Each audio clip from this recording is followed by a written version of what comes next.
अस्सलाम वालेकुम तलबा तलबात। मराठी की किताब का ध्येयपूर्तिचा ध्यास इस सबक के आगे की मालूमात हम इस वीडियो में हासिल करेंगे। इससे पहले की वीडियो में हमने देखा था कि एक जंगल का लड़का है जो आदिवासी जमात से जुड़ा हुआ है और यहाँ पर जंगल में रहता हुआ है और उसको क्या है यहाँ पर एक छोटा सा पक्षी दिखता है, एक छोटा सा यहाँ पर क्या है चिड़िया नज़र आती है जो बहुत ही क्या है खूबसूरत है। और वो क्या है उसको फिर से दोबारा देख और वो चिड़िया को एक मर्तबा देखता है और वो क्या है उड़ जाती है। लेकिन लड़के का एक मकसद होता है कि मैं क्या है दोबारा उसको एक मर्तबा क्यों ना हो देखूँगा और उसको हो सके तो पकड़कर उसके क्या है जो मोरपंखी पिसा है, हमने देखा था उसके जो मोरपंखी जो पंख है उस पर से वो हाथ फिराना, इस तरह से उसकी ख्वाहिश होती है। तो इस तरह से उसका मकसद वो क्या है ज़िंदगी का मानकर चलता है, यहाँ तक कि वो लड़का क्या है बचपन से जवान हो जाता है और जवान से बूढ़ा हो जाता है, यहाँ तक की कहानी हमने देखी थी। और वो क्या है यहाँ पर आगे बढ़ता ही जाता है। अब आगे की यहाँ पर क्या है हम मालूमात हासिल करेंगे। मैं पैराग्राफ पढ़ती हूँ और आपको उर्दू में उसका मतलब समजावूंगी। आता तो फार थकलेला असतो, आता आणखीन शोध घ्यायचं त्राण त्याचा शरीरात राहिलेलं नसते, है ना। क्योंकि क्या है वो लड़का अभी बूढ़ा हो चुका था और पहाड़ी इलाके में बर्फानी इलाके में क्या है चलना उसको महाल हो गया था, मुश्किल हो गया था और वो आगे चलना क्या है बिल्कुल भी नहीं चल सकता था। तो उसको वो अभी क्या है थकला भागलेला श्रांत झालेला तो बर्फाच्या शयेवरच आडवा होतो आणि मृत्यूची वाट पाहू लागतो। एक मूल म्हणून सुरू केलेला आपल्या जीवनाचा पट प्रत्यक्ष मृत्यू येण्यापूर्वी त्याच्यासमोर पुन्हा एकदा उलगडतो। जीवनाच्या प्रत्येक टप्प्यावर आपल्याला लागलेला सौंदर्याच्या ध्यासाने त्याला आपले जीवन फुकट गेल्यासारखे वाटत नहीं, उलट ते आपण साफल्याने जगलो याचे त्याला समाधान वाटते। देखो अब क्या है हमने कहानी में क्या देखा था, वो छोटा सा लड़का है लेकिन अभी क्या हो बूढ़ा हो चुका है और बहुत ही थक चुका है। और यहाँ पर क्या है पूरे बर्फानी इलाके में आ जाने के बाद में ऊपर की पहाड़ियाँ चोटी चढ़ने के बाद में उसमें क्या है बिल्कुल भी अभी ताकत नहीं बची हुई है और वो क्या है अभी मौत के बहुत ही नज़दीक है और मृत्यूची क्या है वाट पाहू लागतो, यानी अब मैं क्या है मर ही जाऊंगा। लेकिन इस तरह से जब वो सोया हुआ है यानी अब बिल्कुल भी ताकत नहीं है और वो सोने के बाद में फिर से कि मैंने किस तरह से सफ़र शुरू किया था फिर से क्या है उसके आँखों के सामने अपना सफ़र आ जाता है और वो क्या सोचता है कि बचपन से मैंने जो सफ़र शुरू किया था और अभी मेरे ज़िंदगी का क्या है लास्ट लम्हा है, लेकिन मेरी ज़िंदगी क्या है इस तरह से बिल्कुल ही क्या है बेकार नहीं गई। कुछ ना कुछ मैंने क्या है यहाँ पर जो ध्येय हासिल किया है, जो मकसद से मैंने ज़िंदगी जी है कि मैं एक बार वो पक्षी को ज़रूर देखूँगा, अगर हो सका तो उसको पकड़कर उसको क्या है अपने हाथों से उसके मोरपंखी पिसे पर हाथ फिराऊँगा। ये जो मेरा मकसद है मैंने मकसद के तहत क्या है अपनी ज़िंदगी गुजारी है, यही क्या है वो लड़का उस वक्त सोचता है। आगे आखेर रिकाम्या आभाळाकडे पाहत जेव्हा तो डोळे मिटतो तेव्हा अलगदपणे एक पिसं त्याचा उतण्या हातावर येऊन पडतं। ते त्या पक्षाचे पिसं असतं। ते पिसं जणू त्याला झालेला सौंदर्याचा साक्षात्कार असतो। त्या पिसाच्या स्पर्शाने त्याचा चेहऱ्यावर हास्य फुलते आणि तशा हसऱ्या चेहऱ्यानेच तो या जगाचा अखेरचा निरोप घेतो। त्या आदिवासाच्या मते तो मुलगा जगाला ते एक परिपूर्ण जीवन असते आणि जगला तो एक मिनिट त्या आदिवासाच्या मते तो मुलगा जगला ते एक परिपूर्ण जीवन असते आणि म्हणूनच ही लोककथा शतकानुशतकं सांगत राहण्याची प्रथा त्यांच्यात चालत आलेली आहे। देखो क्या होता है जिस तरह से वो क्या है यहाँ पर पूरी ताकत उसमें की चली गई है और लेट गया है बर्फ़ में, तो यहाँ पर क्या है हवा में से क्या है उड़ता हुआ अलगदपने एकदम आहिस्ता से उड़ते हुए क्या है यहाँ पर वो जो पक्षी का वो जो चिड़िया का जो पंख है वो पंख क्या है यहाँ पर पिसा उसका एक छोटा सा आकर उसके हाथ पर गिर जाता है। और क्या होगा जिस चीज़ को हम क्या है बहुत ही उसकी बहुत ही क्या है यहाँ पर आशा करते हैं, बहुत ही क्या है कि हम सोचते हैं कि वो चीज़ हमें मिल जाए, बहुत ही उनको क्या है हम उसको चाहने लगते हैं किसी चीज़ को कि हमको मिल जाए, और लास्ट में जब हमको वो चीज़ मिल जाती है तो हम क्या है यहाँ पर बहुत ही ज़्यादा खुश होते हैं। तो यहाँ पर लड़का भी क्या है जो बूढ़ा हो चुका है वो भी क्या है उसको क्या है जैसे कि उसकी खूबसूरती का क्या है पूरा सा ही नमूना मिल गया है। एक छोटा सा पीस उसको एक पंख दिखता है, लेकिन वो बहुत ही खुश हो जाता है और यहाँ पर हंसते हुए क्या है यहाँ पर उसका दम निकल जाता है। जगाचा निरोप घेणे यानी जगाचा अखेरचा निरोप घेणे यानी वो इस दुनिया से क्या है रुखसत हो जाता है। फिर यहाँ पर क्या है आदिवासियों मते क्या है, आदिवासी की सोच में क्या है, वो लड़का जिस तरह से उसने ज़िंदगी जी है वो क्या है एक मकसद के तहत उसने अपनी ज़िंदगी गुजारी है। इसीलिए क्या है शतकानुशत के यानी सदियों से क्या है इसी तरह की क्या है ये बहुत ही कहानी आगे आगे बताई गई है। शतकानुशत के यहाँ पर दिया है यानी सदियों से ही क्या है यहाँ पर इस तरह से ये कहानी आगे जारी है। एक मिनट बताती हूँ आपको शतकानुशत के।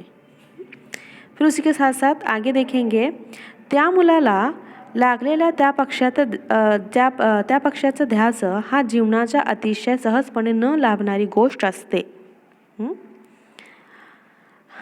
आपल्याला असे काहीतरी आपोआप मिळेल असे समजू नये, ते शोधून काढावे लागते। हे आपल्याला जीवनाचे श्रेय असते, हे आपल्या जीवनाचे श्रेय असते।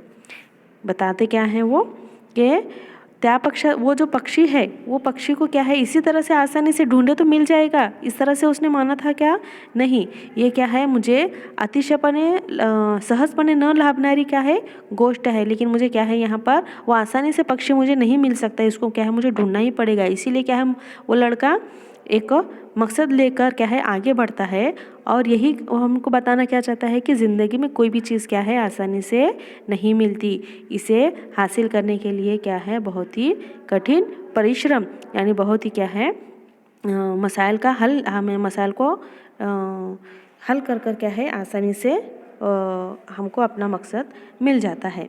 हे आपल्या जीवनाचे श्रेय असते, एकदा ते मिळाले की त्याचा पूर्तीचा ध्यास लागला पाहिजे, नव्हे तो लागतोच। तो ध्यास आपलं जीवन उजळून टाकत असतो, पोटाची खळगी भरण्यापलीकडे जाऊ शकतो तो मानव। त्यालाच फक्त बुद्धी आहे, त्यालाच फक्त वाचा आहे, तोच फक्त तंत्रज्ञान विकसित करू शकला आहे, त्यालाच फक्त असे विचित्र ध्यास लागू शकतात। पण असले ध्यासच आपल्याला आपल्या पशुवत जीवनाच्या पलीकडे नेऊन ठेवतात। क्या कहता है वो कि इंसान ही है जो क्या है किसी मकसद को पाने के लिए अपनी भूख प्यास को भी क्या है वो ध्यान में नहीं रखता, पोटापालीकडे जाने पोटाची खड़गी भरण्यापालीकडे यानी हमारा जो पेट है इसको सिर्फ खाना पीना ज़िंदगी जीना यही हमारी ज़िंदगी का मकसद है क्या, नहीं।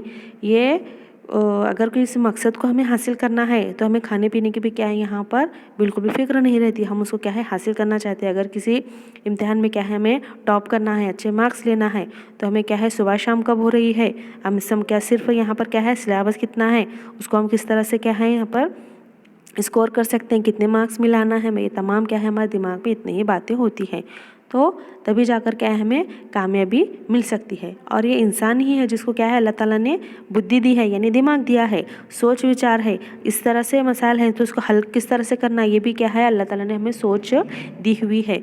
और इंसान ही है जो तंत्रज्ञान विकसित करू शकला है यानी हम ही हैं जो क्या है यहाँ पर बड़ी बड़ी मशीनें हमने क्या है यहाँ पर निकाली हैं जो हमारा काम क्या है घंटों का काम मिनटों में कर रही हैं। ऐसे ही क्या है विविध विचित्र और जो अलग अलग मकसद हैं ये क्या है इंसान ही पूरा कर सकता है, ये हो नहीं सकता ये सोचकर हम क्या है यहाँ पर ज़िंदगी गुजार नहीं सकते, इसको हल करने के लिए क्या है हमारी ज़िंदगी लगी होनी चाहिए। लास्ट पैराग्राफ में देखेंगे हा जीवनाचा ध्यास कोणता असावा हे ज्याचे त्याने ठरवायचं, कित्येकदा तो अपघाताने सापडतो। आपले जीवन उजळून निघण्यासाठी फार मोठे ध्येय असायला लागतं असं नाही, आपल्या आजूबाजूचा समाजात ही अगदी छोटे छोटे ध्येय ठेवून जगणारी माणसे आढळतात। आपल्या जीवनाचा केंद्रस्थानी आपण स्वतः नसून दुसरे काहीतरी आहे असे असू शकते, याची जाणीव ज्या क्षणी होते तो क्षण साक्षात्कारी असतो आणि ज्या व्यक्तींना ही जाणीव होते त्यांचा भाग्याला सीमा नसते. क्या कह रहा है वो? हमारे जीवन क्या है, हमारे ज़िंदगी का मकसद कौन सा होना चाहिए, ये ज्याचं त्याने ठरवायचं आहे. यानी सबकी ज़िंदगी का मकसद एक ही हो सकता है क्या? नहीं, हर एक किसी का अलग अलग होता है. हम जो तालीम हासिल कर रहे हैं, अब तालीम हासिल कर कर कोई नौकरी करना चाहेगा, तालीम के बल पर कोई व्यवसाय यानी कोई धंधा वगैरह कोई अपनाना चाहेगा, कोई तालीम के बल पर कोई और काम अपनाना चाहेगा. यानी हर किसी का मकसद क्या है, तालीम हासिल करने का अलग अलग हो सकता है. कोई तालीम क्या है, खुद को इंसान बनाने के लिए भी हासिल कर सकता है. और लास्ट में और क्या कह रहा है वो, कित्येकदा तो अपघाताने सापडतो. यानी हमें पता नहीं होता कि हमारी ज़िंदगी जीने का मकसद क्या है. कितने बार तो ऐसा होता है कि कोई हादसा हमारे सामने पेश आता है, उसके बाद हम मकसद तय करते हैं कि हम क्या हैं यहाँ पर, नहीं ये मेरा मकसद रहेगा आज से. यानी फिर मिसाल के तौर पर किसी एग्ज़ाम में हमें कम मार्क्स मिले या किसी पेपर में हम फेल हो गए, फिर हमने क्या है आइंदा तय किया कि नहीं, आइंदा मैं क्या करूँगा, इस पेपर पर भी बराबर ध्यान दूंगा. इंग्लिश मुश्किल है इसलिए हम इंग्लिश पढ़ना नहीं चाहते, ऐसा ग्रामर हमें नहीं आता. अगर ये सोचेंगे तो हमें क्या होगा, इंग्लिश के पेपर में कम मार्क्स मिलेंगे. हमें फिर जब हम क्या फेल हो चुके तो हमको एक निराशा होगी, है ना. हम वहाँ पर सहम जाएंगे कि मैं फेल हो गया. तो फिर दूसरी मर्तबा क्या होगा, यहाँ पर मकसद है कि नहीं, जिस तरह मैंने दूसरे पेपर में भी अच्छे मार्क्स लाए हैं, इंग्लिश के पेपर में भी अच्छे मार्क्स लाऊंगा. तो वहाँ पर तुमने मकसद तय किया है कि मुझे क्या है मार्क्स लाना है. तो यहाँ पर मेहनत करोगे, इंग्लिश के टॉकिंग में, स्पीकिंग इंग्लिश करोगे, ग्रामर में अच्छे मार्क्स लाने की कोशिश करोगे, फिर क्या होगा, अच्छे मार्क्स मिलेंगे. यानी थोड़े थोड़े से छोटे छोटे मकसद से भी क्या है, हम ज़िंदगी में आगे बढ़ते जाते हैं. मकसद बड़ा होना चाहिए ऐसा है क्या? नहीं. हमारे आजू बाजू के समाज में भी, ज़िंदगी में भी क्या है, हमें छोटे छोटे मकसद को लेकर जी रहे बहुत से लोग नज़र आते हैं.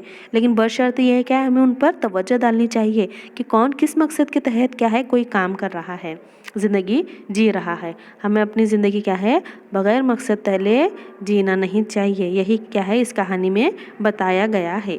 अगर उसको पक्षी से उतना लगाव नहीं होता तो आगे बढ़ता क्या नहीं. अपने मकसद से हमें क्या होनी चाहिए, लगाव होनी चाहिए. अपने तालीम से, अपने हर काम से हमें जब लगाव होगा तभी जाकर क्या होगी, हमें अपने मकसद में कामयाबी मिल सकेगी. ठीक है, यहाँ पर ये सबक मुकम्मल हुआ है और हम यहाँ पर रुकते हैं.